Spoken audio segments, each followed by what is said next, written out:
السلام عليكم ورحمة الله. النصر للسودان والنصر لقوات الشعب المسلحة ولشعب السودان. أنا عندي حاجة بسيطة كده داير أقولها.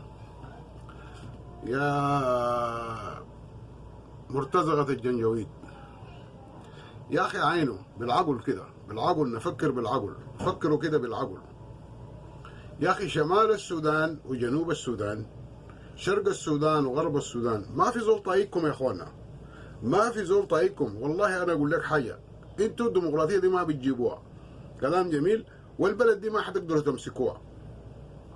فيا اخي بالعقل كده، يا اخي انتوا بتموتوا، يا اخي بتموتوا، يا اخي علي، يا اخي الباقي منكم ده يلملم عفشه ويتخارج ويمشي. فالمشكله انه حتمشي وين؟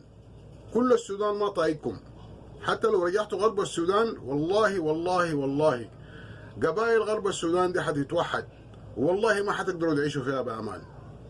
فتمشوا النيجر، تمشوا افريقيا الوسطى، تمشوا تشاد، المهم انتوا ما حتعيشوا بامان. حتى في الخرطوم ولا في الشمال ولا في الجنوب ولا في الشرق ما حتعيشوا بامان.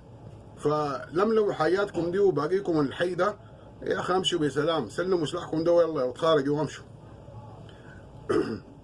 وقبائل غرب السودان، يا قبائل غرب السودان، والله انتوا ناس طيبين وناس كويسين، والله ناس قلوبكم بيضة.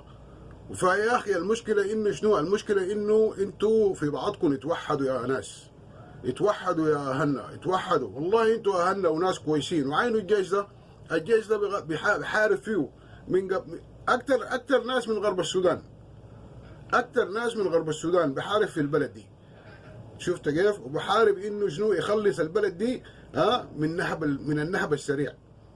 فيا قبائل غرب السودان، يا اخي ما تخلوا ديل يوقعوا بين الشماليين والغرباوين، من غرب السودان ومن شمال السودان. والله انتوا اخواننا، وانتوا عارفكم، انتوا ناس كويسين وبتحبوا الشماليين، لكن ما تخلوا الناس اللي عايشين معاكم ديل، السرطان اللي عايش معاكم ده يوقع بينكم وبين شمال السودان.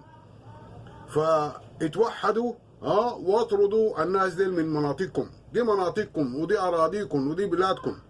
اتوحدوا اتوحدوا اتوحدوا اتوحدوا يا دارفوريين، اتوحدوا يا مساليك، اتوحدوا يا زغاوة، اتوحدوا يا داجو، اتوحدوا يا برقو، اتوحدوا كلكم قبائل السودان، حتى النوبة اتوحدوا، اتوحدوا، دي أراضيكم. شفتوا كيف؟ فأطردوا الناس ديل.